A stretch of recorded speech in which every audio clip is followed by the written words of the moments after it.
Okay, we're back. Dun, dun, dun. Okay, where were we? We were talking. Let's try and get some of this into focus. There we go. So, fantastically, they've all come out to have a bit of a pose here. A red one. Then we've got the amanos there, and we've got a bit of a dirty browny coloured one, going back to its natural roots. I don't mind those because if we just focus in on him for a second, you'll see that he's basically more like how you'd find them out in the wild, in the natural world, rather than these guys behind him. Red there, you can see he's basically more of a tank bred option. Really do love the size of those amanos down there. Let's have a look at that. Look at the size of that one compared to the little red ones. However, here we are on our tank of what you would think was like full of. Is this going to really be full of that many shrimp? How many shrimp can you put in a tank?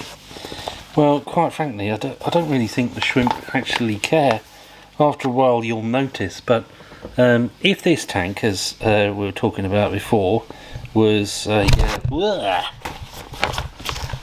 bloody hell, some of the shrimp attacked the camera. No, get off me! But anyway, as I was saying before I accidentally turned the camera the wrong way. Oh, hang on, bit of a tussle. Not really a fight in the shrimp world. It's more like just get out of my face. So these amano shrimps are can be a bit bossy when it comes to feeding. However, there they are, jumping away, loving their time. So where was I? Yeah, so red strain. So interestingly, right, let me just focus in on him. He's having the time of his life, isn't he? Really wants to eat where that red one's eating. Makes you wonder what's wrong with him, really. However, he's out of the scene, so let's go back to these feathers so we can see what's going on. Later on, we'll have a hunt for some of the young ones, and I think one of the other gigantic amanos is about to turn up as well. It's crazy how many amanos are actually in the scene right now. Quite a few. But just below, here comes him now. This is a gigantic amano. There he is. Look at that. Bloody hell! Look at the size of him. Tell the amano from all those little brown dots on the back. Now I say him, I could mean her.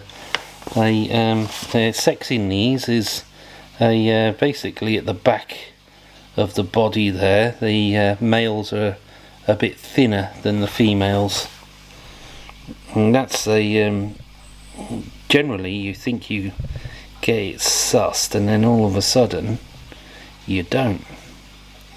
Some other rule of nature cuts in and tells you actually it was just a female that was starving and needed something to eat.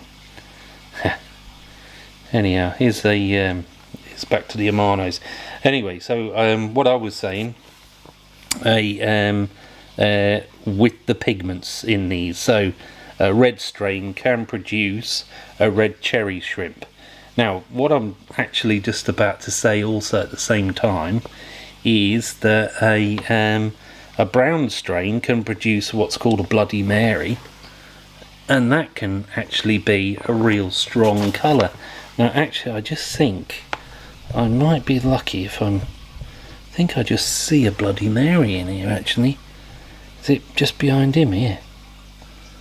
I think, oh no, it's the big one down here. There's the big one. Is that the big one? With the leaf on top of his head? So just there, coming out the back, we see him. Oh, he's keeping his head down. Go on, bring yourself in, son. Go on. Go on, lad. That's right. Go on. We're going to see.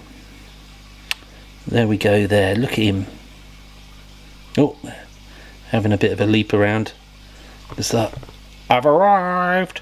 So this one, oh, so he's going all over the place, isn't he? Won't even stay still for me. Go on, Bennett. Naturally, you can imagine how close this lens is right now. Let's see if we can follow him there. Alright, so this is a Bloody Mary, in my humble opinion, which actually has come from the brown strain. Doesn't actually mean that basically in the browns that you're going to get many reds, and realistically this is the only red you're going to get. Effectively it's almost like it goes on to a black rather than a brown, but hey presto, there he is. And then we might see a bit later on some of the yellow strain, because the yellow strain and when we say, well, if the yellow strain actually looks like it could be from one of the other strains, well no, so the yellow strain is not orange. Now I say that like some kind of crazy nutter, when in fact what I'm actually meaning is that the yellows are actually yellow, and therefore anything that's orange isn't from that strain. However, who cares anyway? Interspecies collaboration. They're quite happily going to hang out with each other and not be territorial, and that's why it's just like I suppose if the question is how many shrimp can you have in one tank, well, this is a 2 foot wide tank, this one. It's actually what I call a breeding tank because it's only 20 centimeters high, and for me what I find is that a self-maintaining tank really works well if it's low. Now this is laden with weeds, and they just don't stop growing, and quite frankly I cannot actually produce algae fast enough for these guys to eat it. So my tank is actually always clean. Now let's have a look at the back end of that amano there. Is that a past that leaf there? Look at that. It's a shame because we can't just look at him going, this is us, flat onto his back end there, just chomping away. Meanwhile his mate's just turned up here. Look at that. There we go, we got a good picture there. Got some proper highlighting going on. Now the irony is there might be a couple of babies we actually haven't even spotted here. I love that from the side when you see that amano with all the dots down there. This is the most efficient algae eater you're going to find. It's almost like they could clean up anything overnight. So it's kind of like you start to feel sorry for them, you don't have enough algae for them to eat. Therefore I'm almost like taking things out of the other tanks just to put in here, just so they got something to eat. Now ironically when we look at this over here, you think, right, my god, we're going to have some territorial problems, but they just don't do that. And it's just like fights are more like a bit of a nudge. Sort of proper playground stuff is a see, we get an amano down there. I'll just come back a bit. There we go, we come back a bit so we can now see a few more things going on. He says with nothing going on. Hang on, he's making a run for it. No, he changed his mind, he's coming back. Let's stay down here. Look at that. Oh, there's another one coming in through the bright light. Loving every second of it. Look at him. Two of them. Crazy little fellas. I actually made a mistake when I was buying these red shrimp. I could say that when setting up a tank. You've got to really focus sometimes. Don't ever go to a fish shop drunk. I went in and asked for some a shrimp, and then the guy said what kind. First words that came out of me was red barb. So of course I wasn't even wearing any glasses, so I saw these little red objects. I thought, brilliant, I've got 10 red shrimp. Brought them back only to find out I should have taken my glasses with me. So I ended up setting up a red cherry barb tank as well, which we'll have a look at some other time. But right now, look at this, loads of them coming down here now. Just love it. There's one of the dirty ones in there as well. Oh, hang on, have I just spotted a yellow? I think I just spotted a yellow. Let's make sure where we're going. So we're out of the green, and is that a yellow there? I think because the way that the light's on it. No, he's not a yellow. Come on, you yellows, where are you? Look at that. There's a nice shot. Just bring that in a little bit. Let's see what they're eating away at there. Alright, so the tank size then. So it's just you've got to ask yourself, if the shrimp are happy, then surely that's good enough. How do you know if the shrimp aren't happy? Well, I think what you do is you actually watch what the water conditions are like, rather than what the shrimp are doing, because those water conditions give you all the clues you actually need. This, for instance, the water starts changing colour, you've got no control over it, or the waste goes up so much that you don't quite understand why you're getting waste. That at that point surely is an indicator that you either actually need to think about a water change, which I don't really want to do, or you start getting another tank together with more shrimp in there. Or as my plan was trying to sell them. So I'm in at the early stage here. I've got after a month of setting up and getting this tank to look after itself, I realistically I think that was a young one, just went down the screen there. Certainly was small enough. The small ones are just so bloody small, really hard to follow sometimes. However, let's talk about tank size again. So whilst these guys do their thing, let's get some light in there. Look at that, they're all over it, aren't they? Loving every second of this. It's just like, whoa, wait, oh, get out of here.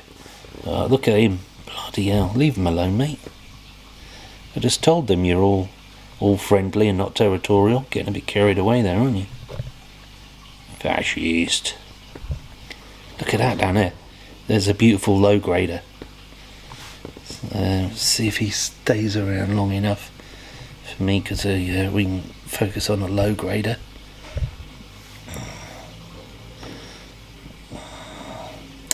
Which I quite like. Some of them have really nice colours, regardless of the colours that they have. You see him flapping around there. Let's forget about him, he's gone over the other side now. But back to the amanos, down to the reds. Focusing about here. Get him. So yeah, tank size. So as I say, it's probably the width. Let's talk about the width. I mean, typically, what's a tank? Like a 40 centimeters, 50 centimeters wide, depending on which tank you're talking about. They're all almost perfectly always going to be that width. Just thinking of, like, if you're having them on a crazy bookshelf or something instead, then they you almost have to buy your bookshelf to be that width, don't you? Foot wide. And of course I've got the lighting in here. Now originally I had a bright light on, LEDs as per usual, but I could have upped some of the white colours, but I turned the blue out of it. Like I understand that, like, basically taking the blue out of it can kind of help how the plants perform. So this one's got a bit of green light still in there, a bit of, I suppose you could call it a magenta pink, which is a touch of blue, I suppose you could call it, but not really blue. And then we got green going on in there, so it's giving off what I'd call probably a natural yellow colour. I see him pushing him out of the way. Get out of the way, you fascist! And look, he's chasing him now. Get out of my way. Really weird, aren't they? How they think that they're in charge when and then they give up fighting. Really weird. However, we should see if we can spot something new coming in. Oh, here we go. Just what we're looking for there. Looks like a female. These ones, of course, because there's a trick in there as well, because they can fool you, because they actually won't grow that much bigger. The little red ones there, they're just that size. Davides, I think. So yeah, just when you think they're actually really young, they actually turn out to be breeding stage. So yeah, a couple of what looks like was definitely a female in front. Couldn't tell on the right if that was a male, but definitely looking nice. It's like, what's your favourite colour? Then you know, if you get a green one, which seems to be quite rare, getting a natural green one would be insane. Must be rare. Or a blue, that probably looks quite nice. But in no time at all, no matter which ones you've got, and you've got breeding going on, you're going to have almost like within a month, you'll have 10 or 20 eggs already laid, and they go month by month. And you'll know if you don't get any baby shrimp, then that's because they're not happy. Like water conditions, it's not really the shrimp you look at, it's everything else around it. So do I just see another little baby one? We should basically look for a baby one while we're down at the base. Let's just have a look around here. What we got going on down here? We could zoom in more. We've just got what looks like a couple of regulars doing regular things. Oh, bloody hell, let's go back to the... see if we can find that big guy up there. Where is he? Look at that. Bloody size of this one is insane. We might turn around in a minute for us. Show us what Gigantor looks like in the shrimp world. Yeah, he's just eating away. Filter, just in case you're wondering, what am I doing with the filter? Well, I mean, these days it's a sponge filter and a bubble. I'm really amazed at how these sponge filters actually work. It's of course I would say, and you know, you're worried about fish leaping out or shrimp going for a fly, is that I don't have any lids on these tanks, certainly this breeder here. I actually let the water evaporate. It evaporates fast enough for me to be adding a litre of water a day. I know that because that's what it says, 1,000 millilitres on my jar, and I'm adding a litre of water, actually when I say a day, probably every 3 days, just topping up the tank that way. I'm not actually ever taking stuff out, which could bother me because there is a lot going on in this tank now. As biodiversity is going a bit crazy. Look at everything in his body, and you see that black line going back there. That's actually his poop. So he's obviously eating quite a lot. He's got a fair bit of waste that he needs to get rid of. Or she, realistically. Lovely shrimp though, that is a lovely shrimp. It's typically female, being that size. Right now on the screen, I don't know how to best describe it, is it's actually probably about 1.5 inches long, with us looking at it there. So let's have a quick look around there. We've got a fair amount of activity going on down here. A few of those pods floating around. And there's another amano in the background, just walking around. Water, my pH is 7.5, 6.5 on a basically it's just green. It's spot on for these shrimp. Again, this is like, if you have the right things in here, which I'll come to it in another video on the we'll do a water test, see what readings we get, and show you the extra things that I put in there, almond leaves and some of these mineral stones, which last batches come from China. They really strange to work with, because you have to soak them first before you put them in a tank, because if you don't, then they just basically disintegrate. Now I can actually show you that down over here, so let's just move over to here at these two stones. So this one I put in directly accidentally, because you know, I was obviously not caring too much. Meanwhile, this one here I'd soaked first. Oh, there's a, see if we can, shall I come in closer on there? We got ourselves little baby shrimp. So let's just swap over and come to this stone here, see what we got. You can see all those little pods moving around, and I think, yep, there's a baby shrimp down there as well. Just trap it in. The thing about them at this size is, when he's moving around, is they're so bloody small. Oh, there he is. Sorry. Try him there. Let's get a bit more of a tainting focus. There we go. There's a little baby one. So that must be about 3 or 2.5 millimeters long.